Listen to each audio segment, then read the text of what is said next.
Vocês já podem visualizar quando a igreja abraça a cidade. E é com muita alegria que eu quero convidar para participar deste painel nossa querida irmã Lisânia Pereira. Ela é CEO do Instituto Manda Ver, fundadora do Banco Social Laguna, na comunidade do Vergel do Lago, em Maceió, e é responsável pelo projeto Favela 3D naquela localidade. Convido também nosso querido pastor Zé Marcos da Silva, pastor da Igreja Batista do Coqueiral, em Recife, presidente do Instituto Solidari e autor do livro Desculpe o Transtorno, Estamos Mudando a Igreja. Quero convidar também nosso querido pastor Samuel de Lima. Ele é pastor, plantador de igreja e é coordenador do Movement Day na cidade de São Paulo.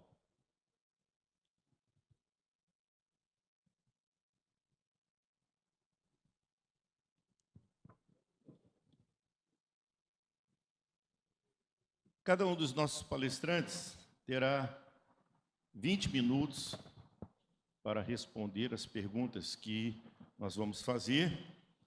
E depois dessa rodada de 3 perguntas, vocês terão aí 10 minutos para fazer perguntas aos nossos painelistas. Eu vou pedir que alguém da organização possa estar aqui com o microfone. Se você depois tiver uma pergunta para fazer, peço que você levante a mão e alguém vai levar o microfone até você. A nossa primeira pergunta dessa tarde vai para a nossa querida irmã Lisânia. Em 2018, você foi convidada para coordenar os setores administrativo e financeiro do Instituto Manda Ver e, desde 2021, assumiu sua presidência. Através do Banco Laguna, recursos são disponibilizados ao fomento do empreendedorismo e a economia circula na comunidade do Vergel, com a promoção de práticas de cidadania e de responsabilidade socioambiental. Assim, a vida dos moradores daquela comunidade tem sido transformada. Nesse processo, qual foi o papel da igreja local no apoio e desenvolvimento dessas ações e como pastores e líderes dessas igrejas podem cooperar para que iniciativas como essas que foram desenvolvidas no Vergel, ações desenvolvidas por empreendedores sociais, possam prosperar em seu trabalho, trazendo desenvolvimento para as pessoas e para a comunidade. Bem, boa tarde, né? Acho que ainda está de tarde. Boa tarde a todos. Nesse lugar onde o Instituto Manda Ver, Banco Comunitário, tem atuado dentro do Vergel do Lago, acho que, infelizmente, a gente não teve um papel atuante da igreja junto à frente do que nós realizamos lá. O bairro do Vergel era um bairro com o maior índice de violência do estado de Alagoas, mantendo a gente no ranking número 1 do estado mais violento do país, por alguns anos. Era um bairro que ele foi esquecido, ele foi abortado, né? Possamos dizer assim, da sociedade. Nem as igrejas conseguiam prevalecer dentro de uma estrutura normal, dentro do território.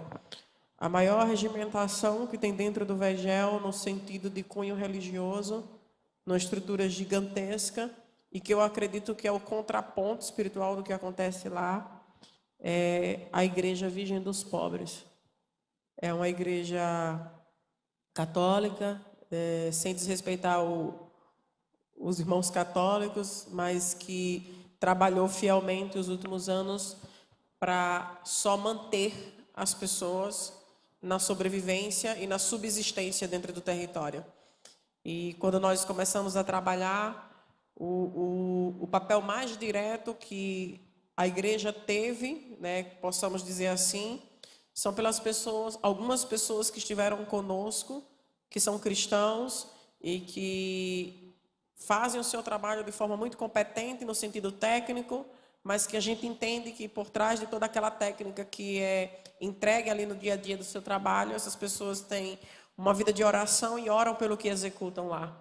Mas nós sentimos falta nos últimos 2 anos, eu particularmente entrei num clamor muito grande do por que a igreja não estava olhando para esses territórios. Né? Não entro lá porque é violento, porque tem tráfico, porque tem prostituição, porque tem abuso infantil. E o meu maior questionamento é, mas a igreja nasceu para esses lugares. A igreja não nasceu para os lugares organizados, né? A igreja nasceu para trazer justamente a luz onde não tem luz, o sal onde não está salgado. Então, eu percebi que havia 2 formas que as pessoas cristãs, de forma geral, pensavam sobre o território do Vegel. Uma delas era que era tão insano o que estava acontecendo socialmente dentro daquele lugar, que era como se estivéssemos condenando, né? Aquilo vai ser aquilo para sempre. E a outra possibilidade, que eu tive alguns acessos de algumas pessoas, de alguns ministérios, para trabalhar lá, será que você pode abrir a porta para a gente pregar o evangelho? E eu sempre fiz a pergunta, que evangelho você vai pregar? Eu sou nascida e criada no evangelho. Eu sou a 5ª geração de pastores sequenciadas, né? Então, assim, eu sei o que é o evangelho. E a minha pergunta para essas pessoas é, que evangelho você quer pregar aqui? Então, o que eu percebi é, a igreja queria entrar no território, usando a plataforma social que nós já tínhamos construído dentro do território, para formar grupos, para ministrar a palavra, para fazer oração.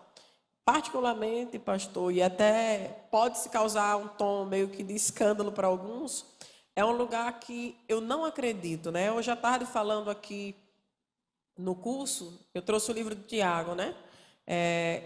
Tiago confrontando. A fé sem obras, ela é morta. E essas obras que Tiago se refere nesse contexto não são milagres, não é salvação, não é cura. Ele disse, se você achar alguém que não tem o que vestir, que não tem o que comer. Então, eles estavam falando ali primeiro de um socorro. Quem não tem o que comer, quem não tem o que vestir, quem não tem o que dormir, não tem o que ouvir também. Né? Então, assim, os últimos anos eu tenho confrontado aqueles que se aproximam nesse sentido. Então, estou orando pelo trabalho, amém, ore, precisamos. Quero orar pelas crianças, amém, ore, lá no seu ministério. Aqui você pode vir para cozinhar para as crianças, para ensinar as crianças, para zelar pelas crianças. Por quê? Porque, no nosso caso, tanta preservação de uma comunidade que era muito distinta, no sentido religioso, nos abraçou e nos aceitou como organização social.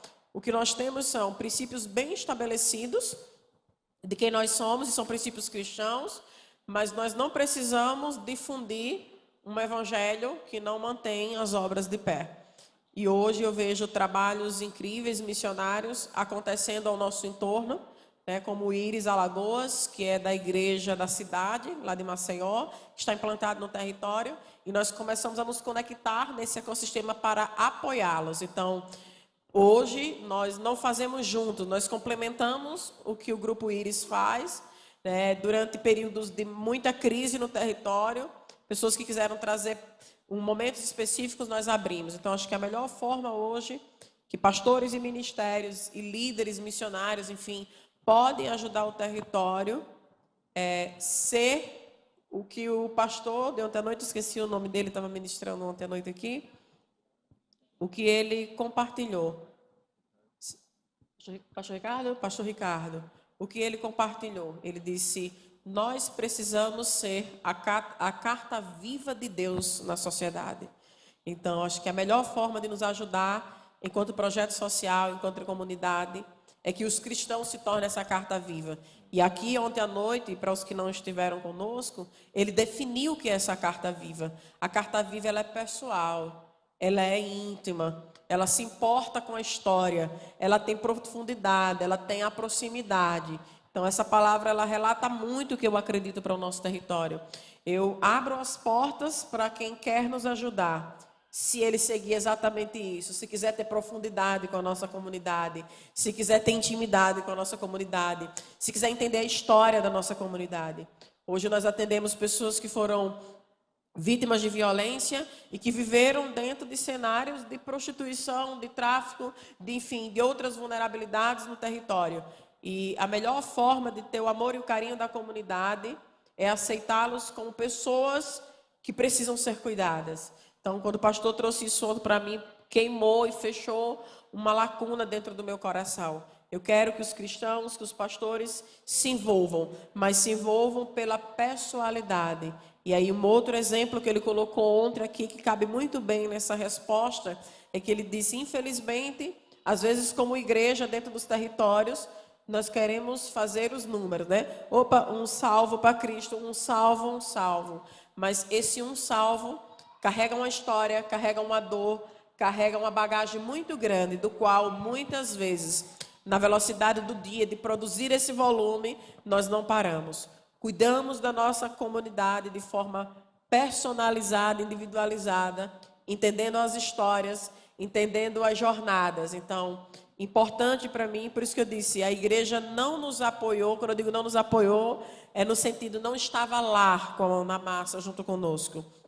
Não estava participante ativamente, que é pegar as atividades com as crianças, é o estar junto, é o estar dentro. Então, inicialmente, os trabalhos que tentaram penetrar no território por intermédio do Instituto, queriam fazer grupos evangelísticos, e eu não permiti, a menos que esses trabalhos tivessem uma participação ativa e direta na construção do que a gente trabalha enquanto educação e ressocialização de crianças, jovens e adultos. Obrigado pela sua resposta. Acredito que foi bem esclarecedor e, inclusive, trazendo à memória a pregação de ontem à noite, reforçando essa importância do testemunho cristão, do envolvimento sincero, honesto com a comunidade. Pastor Samuel, nós vivemos um mundo complexo em que a tecnologia, a comunicação tem alcançado um tremendo desenvolvimento e a competitividade no mercado é feroz. E o público jovem, desde muito cedo, é afetado diretamente por esses fatores.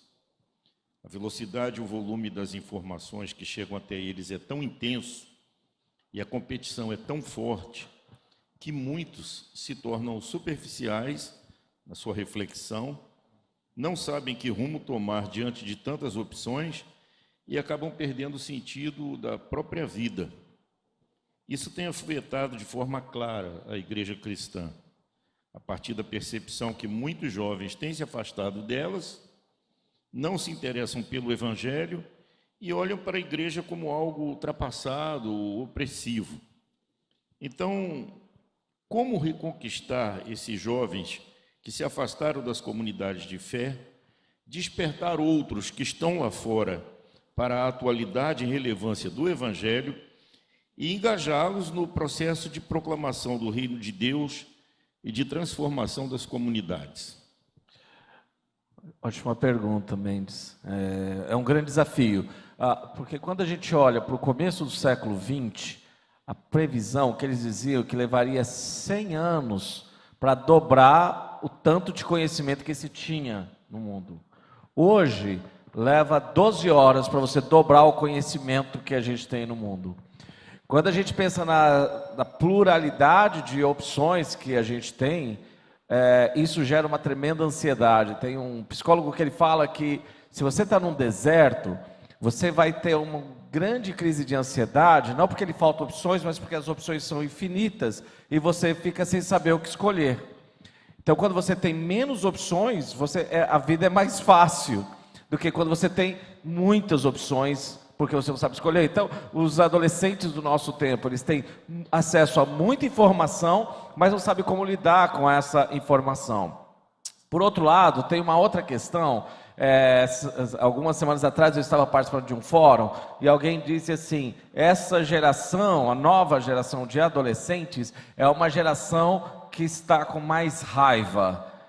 E eu falei para essa pessoa, eu falei, uma notícia, esse é um sinal de esperança para nós. Porque Deus pode usar essa raiva para trabalhar no coração deles e para trazer o tipo de mudança que a gente precisa no mundo.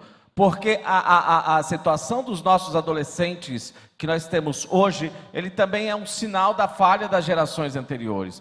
Veja bem, nós pela primeira vez nós temos no mercado de trabalho 4 gerações juntos, no mesmo ambiente. Nunca isso aconteceu na história. Por outro lado, nós temos uma divisão aqui geracional. Nas pesquisas que têm sido feitas, quando se perguntam para os adolescentes, e por isso essa geração é chamada da geração aberta, o que eles pensam sobre espiritualidade, o que eles pensam sobre Jesus, as respostas são positivas. Quando se pergunta, faz as mesmas perguntas para eles descreverem a igreja, aí nós temos respostas negativas. Se Jesus é visto como amoroso, a igreja é vista como alguém que sempre está mostrando raiva diante de tudo. Se Jesus é visto como alguém generoso, a igreja é vista como mesquinha, e por aí vai. Então nós temos uma geração que ela vai ter acesso a muita informação. Por isso ela vai questionar mais a liderança, ela vai questionar mais o que está sendo pregado. E se eu trouxer uma informação aqui, hoje é mais fácil você aí pegar o seu celular e já procurar. Alguns meses atrás você procurava no Google, agora você já vai na inteligência artificial, que vai te comparar para ver se realmente o que eu estou falando é verdade. E por isso está sendo criado o que nós chamamos dos discípulos de tela. Porque nós temos os nossos adolescentes recebendo a sua visão do que eles veem como verdade através da tela. E não só isso, mas por causa do TikTok, das redes sociais, as pessoas que eles vão procurar para se informar são alguém parecido com eles. Então o adolescente do Brasil hoje, ele é mais parecido, ele pensa de uma forma mais parecida com o adolescente do Japão do que ele pensa parecido com os seus pais. Então, até na minha geração, a fonte de conhecimento que eu recebi foi dos meus pais e dos mais velhos, não é? Mas na geração dos meus filhos, a maior fonte de conhecimento são os seus amigos. Então, por causa do nosso tempo, não dá para a gente falar muitas coisas, mas nós temos aqui 4 perguntas que os adolescentes e os jovens e todo ser humano faz, mas que é muito importante para essa geração. A primeira pergunta é de identidade: quem sou eu? A segunda pergunta é de pertencimento: a quem eu pertenço, qual o meu lugar de pertencimento no mundo. A terceira pergunta, eles estão perguntando, por que eu existo, o que eu devo fazer da vida, questão de propósito. E a quarta pergunta, o que é a verdade. E nós temos uma crise para todas essas perguntas, porque a crise de identidade hoje é a grande crise do momento. A identidade de gênero, a identidade de perceber quem eu sou, o meu lugar, o que eu sou, não é? Então nós temos uma grande crise aqui de identidade. Agora, os adolescentes, antes de definir a identidade, eles querem definir pertencimento. A quem eu pertenço, qual é o meu lugar, qual é o meu grupo.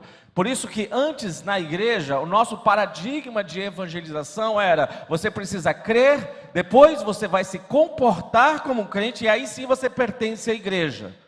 Eu creio que nós precisamos reverter isso.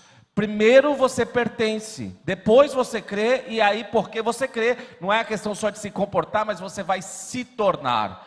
Porque quando eu sou aceito a pertencer com as minhas dúvidas, as minhas fraquezas, mas eu estou trazendo essas pessoas, como nos projetos que nós vamos desenvolvendo, nós vamos engajando as pessoas, através de mentoria, através de cuidado, colocar eles na mesa. Pertencimento inclui ter voz, então nós damos voz para eles, deixamos eles participarem com as suas opiniões, com as suas ideias, com as suas concepções.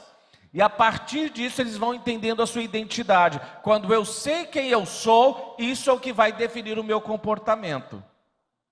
Então quando eu sinto que eu sou aceito pela igreja, quando eu sou pertencente, a minha voz é ouvida e eu posso participar. Quando eu tenho um adulto, porque por mais que os adolescentes eles se comunicam nas redes sociais, isso tornaram eles mais tristes, mais vazios, mais rasos. Mas quando eles têm um adulto que acredita neles e que se aproxima deles, eles também ficam muito felizes. Eu falo pelos meus filhos. O meu filho, eu posso falar para ele 1000 vezes uma determinada coisa, e ele vai questionar a mim. Não importa se eu faça palestras no mundo todo, se eu falo reuniões em todos os lugares. isso não importa para ele, eu sou ainda o pai. Então ele vai na casa de um amigo meu, e esse amigo fala a mesma coisa que eu falei, e ele volta todo feliz: pai, sabe o que eu descobri? O tio tal falou tal coisa, e eu já falei isso para ele 1000 vezes. Eu posso ter duas atitudes: eu posso olhar para ele e falar assim: mas eu já falo isso para você 1000 vezes, você não me escuta. Ou eu posso falar: nossa, que legal, fala mais para mim, eu quero ouvir isso aí. Porque essa rede de apoio que nós vamos criando, que a igreja também nos dá, vai fazer com que ele vai formando o seu senso de pertencimento, o seu senso de identidade e seu senso de fé. Quando nós falamos sobre propósito, nós precisamos entender que essa geração, eles querem ser desafiados. Deixa eu contar um exemplo rapidinho. A Lego, ela estava num processo de falência. Quando eles fizeram um grupo de estudos e fizeram várias pesquisas e perceberam que a razão que eles estavam falindo é porque eles estavam fazendo brinquedos mais fáceis de montar. Então eles começaram a fazer brinquedos mais difíceis e isso voltou a aumentar as vendas deles. Por quê? Nós temos adolescentes saindo de igrejas que estão dizendo: nós precisamos fazer coisas muito leves para os nossos adolescentes, abandonando a fé para se juntar a grupos terroristas, para irem para o Oriente Médio num grupo terrorista radical islâmico, porque eles estão querendo ser desafiados. E por último, quanto à busca da verdade, nós temos que trabalhar com 2 paradigmas. O primeiro, nós não podemos dar respostas prontas e fingir que a gente sabe de tudo. Nós precisamos lidar com a tensão do debate. Nós precisamos permitir que eles questionem e reconhecer que nós também não sabemos de tudo. Mas à medida que nós caminhamos com eles, permitimos eles questionarem, permitimos eles trazerem as suas dúvidas, trazerem os seus questionamentos e participamos com eles nesse processo juntos, eles vão descobrindo junto conosco que a verdade, ela não é um conceito para ser memorizado, mas a verdade é uma pessoa com quem nós nos relacionamos. Então, quando nós caminhamos junto disso e criamos uma cultura coletiva como uma igreja da cidade, e não apenas dentro da minha casa, não apenas como método para a minha igreja local, nós começamos a criar um ambiente onde os nossos adolescentes se sentem seguros para pertencer, e quando eles entendem que esse é o lugar de pertencimento deles, que essa é a identidade, quando eles começam a lidar com as questões de verdade que eles estão descobrindo na jornada, eles também vão liderar o processo de inovação, de criação, de desenvolvimento, para trazer justiça, para demonstrar o evangelho e para engajar outros. E por causa eles estão engajados, outros adolescentes que vão olhar para os parecidos com eles na busca da verdade, vão começar a olhar para os nossos adolescentes e eles vão começar a levar o evangelho para os seus amigos, alcançando aqueles que eu e você não conseguem alcançar. Então, esse é parte do desafio que a gente tem, mas a gente precisa de uma dose de humildade, de oração e de caminhar junto com essa geração, porque Deus não perdeu nunca uma geração e também não vai começar a perder agora. Amém. É interessante essa questão do acolhimento, que é necessário que ele se sinta pertencente, porque esse talvez seja o grande filão utilizado por movimentos que são contrários aos princípios do Evangelho para arrebanhar os nossos jovens e tantos outros que estão lá fora. Ao se sentir acolhido, ao se sentir reconhecido, ao se sentir desafiado, eles criam uma identidade com esses movimentos e se afastam daquilo que é a verdade. Pastor Zé Marcos, é notório que o cenário social brasileiro está repleto de injustiça, fome, opressão, preconceito, falta de equidade. E essa realidade, independente de questões ideológicas, partidárias, ela tem sido apresentada em sua forma mais intensa e cruel nas comunidades mais vulneráveis, nas periferias urbanas, e através de cenas e personagens que estão, inclusive, nas ruas dos grandes centros. A exemplo do Rio, São Paulo, Recife, Salvador. Em sua opinião, diante desse quadro e da experiência da Igreja Batista do Coqueiral, do Instituto Solidari, como uma igreja pode dar os primeiros passos para abraçar a cidade e proclamar a realidade do reino de Deus? Joia. Graça e paz, gente linda. Feliz de novo em estar aqui. Aqui eu tenho muitas amigas e amigos. E eu acho que esse lugar é privilegiadíssimo, porque ele é um lugar dos primeiros passos que responde a esta pergunta: como uma igreja pode dar os primeiros passos? Então, eu acho que isto aqui faz parte já desses primeiros passos. Eu sou convencido de que a gente sempre faz perguntas sobre como. Né?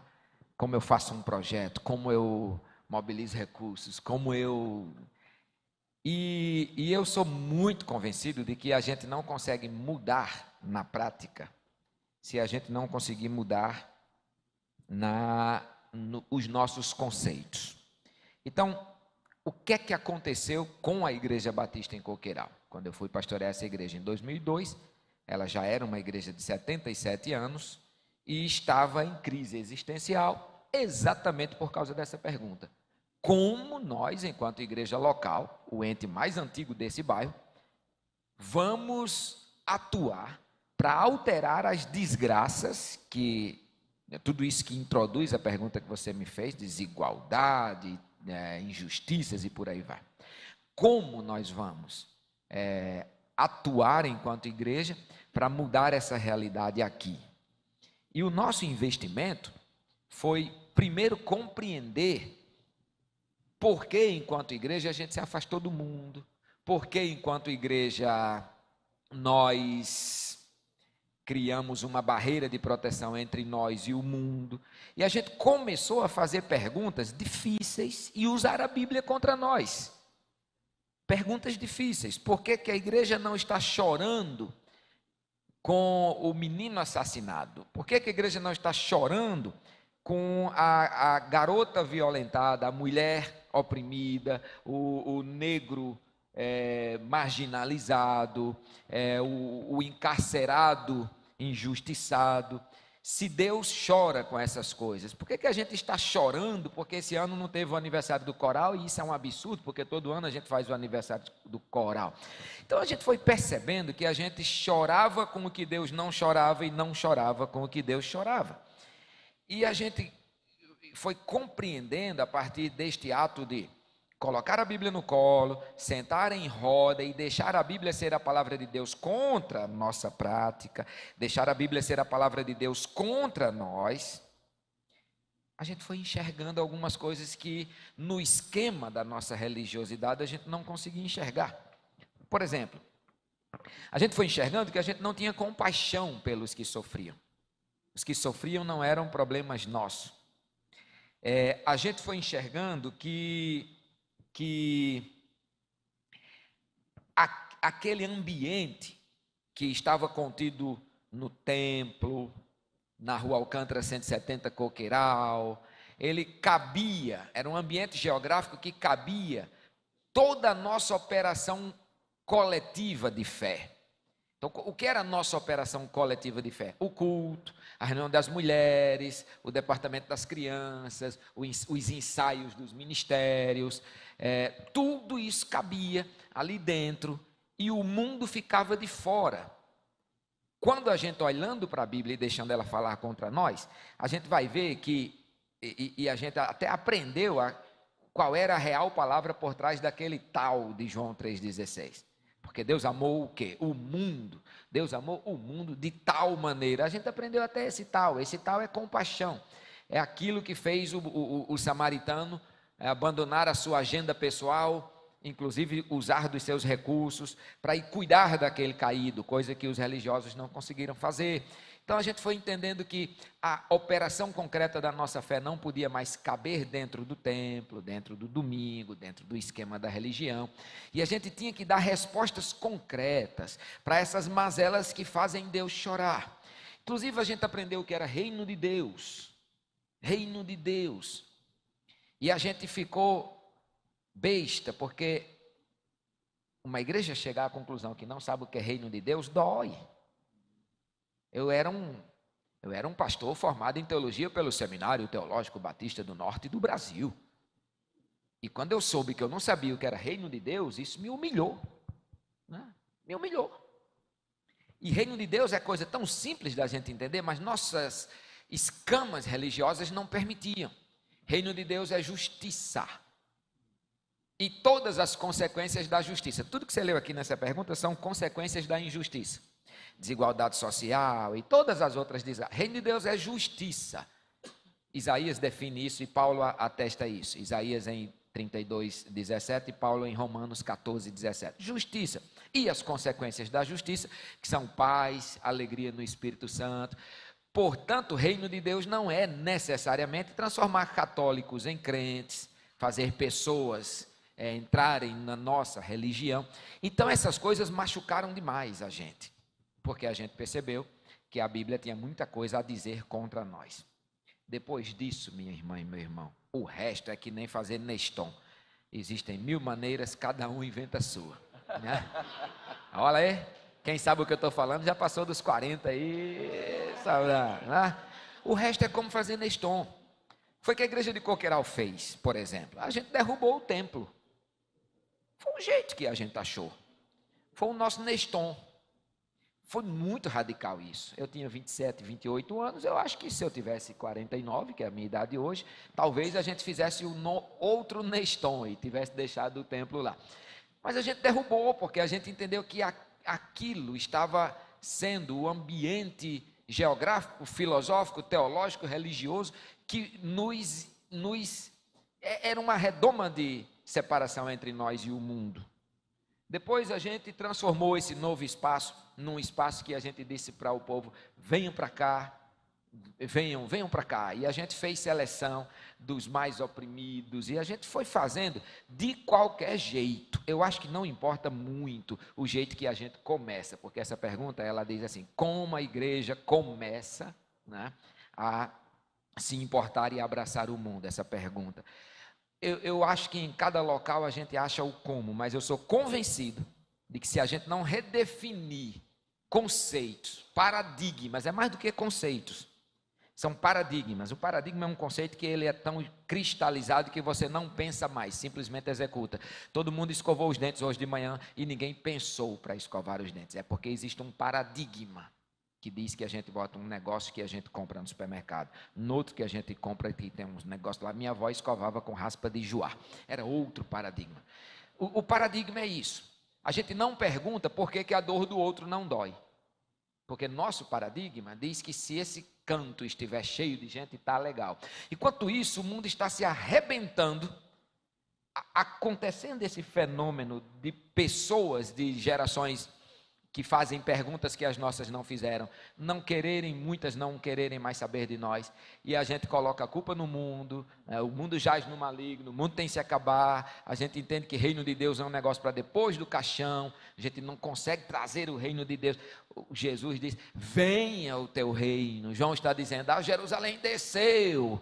Todas as imagens mentais de reino de Deus na Bíblia, é reino de Deus começando aqui agora, a gente não consegue compreender isso. Então, vir para um congresso desse e escutar um monte de coisa, e dentre elas, aquilo que o Espírito está te dizendo, eu acho que é o primeiro grande passo, Mendes. O primeiro grande passo. O resto, a igreja é o ente mais rico da terra.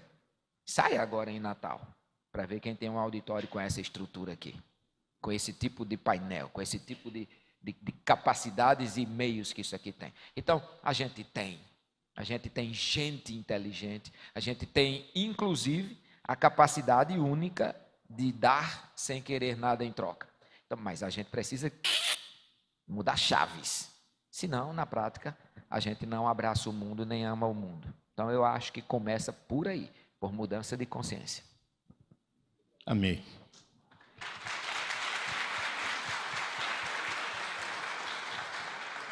E esse é o lugar para a gente começar a mudar os conceitos. Aqui é o lugar, para a gente sair com brasa na cabeça.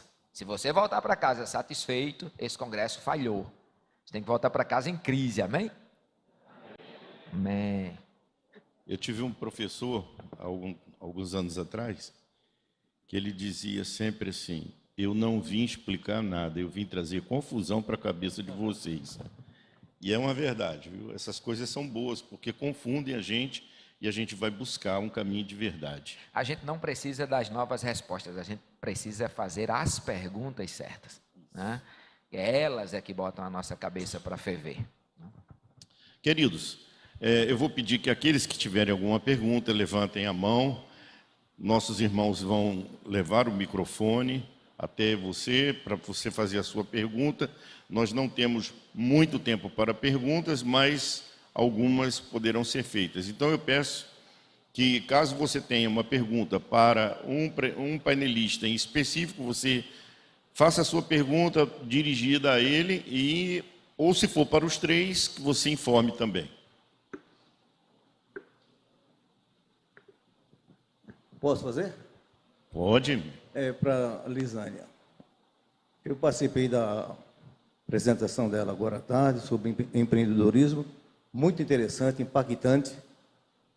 Me chamou um pouco a atenção quando ela falou que não existia igrejas ligadas, porque talvez por não ter placas, não ter, olha, eu faço parte disso, eu vou daquela igreja e tal. Mas quando foi feita uma pergunta novamente, você perguntou para ela aí, confirmou. Então, como ONG, é um trabalho espetacular, é um trabalho impactante, mas eu pergunto, e Cristo está impactando esse pessoal lá na...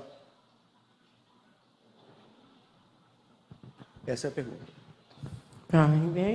Bem interessante. Eu acho que dentro da minha fala de hoje à tarde, eu trouxe justamente o texto que eu citei, trouxe uma alusão a uma frase que é bem conhecida de um autor cristão, não lembro qual, que meu esposo sempre está citando ela, e ele diz assim: pregue o evangelho e, se preciso for, use as palavras.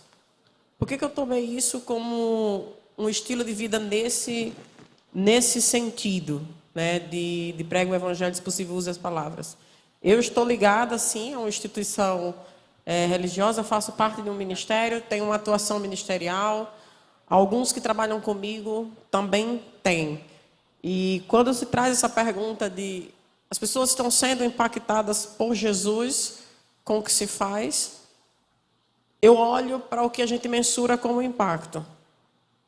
A quantidade de pessoas que a gente tirou das drogas, a quantidade de homossexuais que deixou de se prostituir para comer, pelo acolhimento, pela intervenção, a quantidade de mulheres que parou de apanhar do marido, a quantidade de maridos que deixou de bater nas mulheres, a quantidade de crianças que não cometeram mais suicídio, porque eu tive uma criança minha que cometeu, e nós intervimos.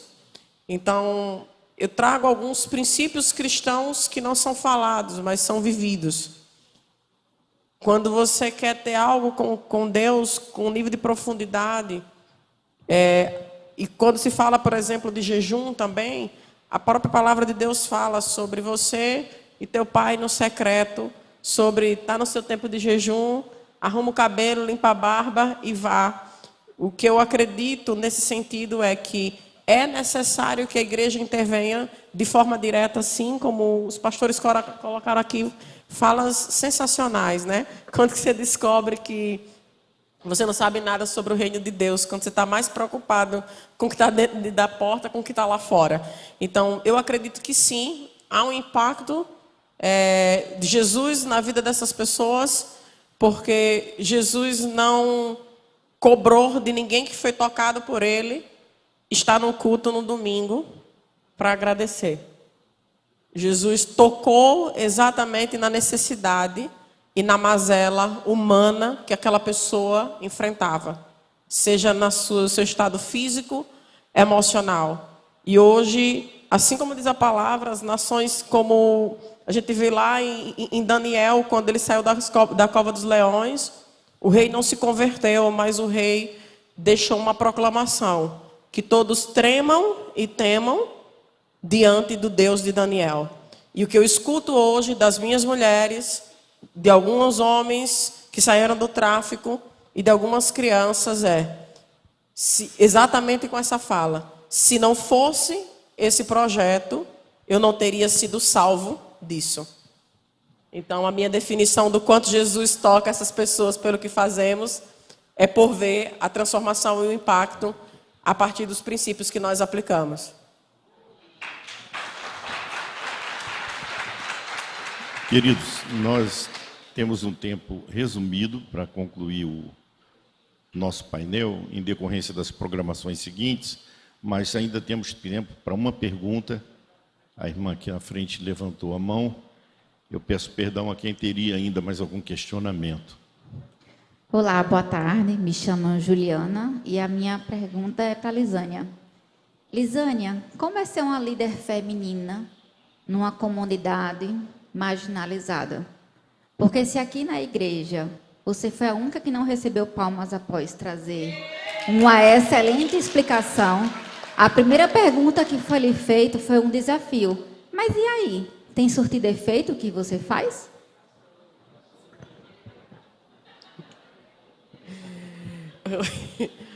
Antes de ontem, no Scholars, eu trouxe uma palestra para mulheres e o pastor estava conosco, né, dentro da turma nível 2, e eu deixei muito claro, eu não acredito nos princípios do feminismo pela corrupção mundana que se precede, que é quebrando todo o conceito bíblico de que mulheres precisam estar acima ou, enfim, inversão de valores. Hoje eu só consigo falar isso abertamente em ambientes que me permitem. Hoje eu sou esposa, sou mãe de 2 crianças, meu marido é pastor, eu sou pastora, sou líder social, gerencio uma organização com 50 colaboradores, tenho debaixo do meu cajado natural e espiritual 700 crianças que eu trago educação, cultura, esporte e lazer, mais de 200 famílias assistidas por nós há mais de 4 anos. Então, quando eu olho para isso, minha amada, eu só acredito que só é possível com uma coisa. Eu acho que é o que o pastor Samuel trouxe a respeito dos adolescentes. Para estar nesse lugar, permanecer íntegra, fiel, alinhada, é ter com certeza e com convicção quem nós somos em Cristo como identidade, quem nós nascemos para ser nessa terra e o que nós nascemos para entregar. O propósito divino que Deus semeou no meu coração e no coração de todos nós precisa ser incorruptível e inquestionável entre nós e Deus.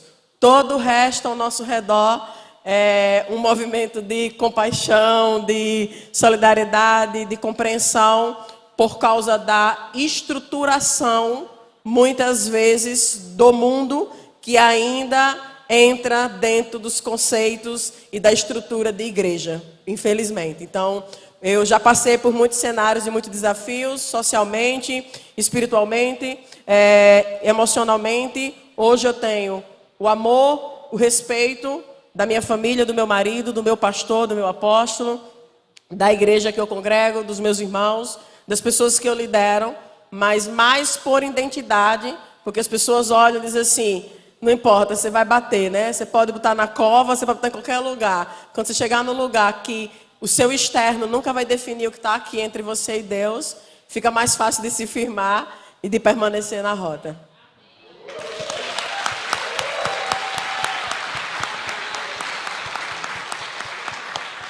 Queridos, infelizmente, um debate rico como esse dá vontade da gente ficar aqui para prolongar, mas nós temos uma programação a cumprir. Então, eu quero agradecer aos nossos panelistas, agradecer as respostas a esses questionamentos sobre quando a igreja abraça a cidade.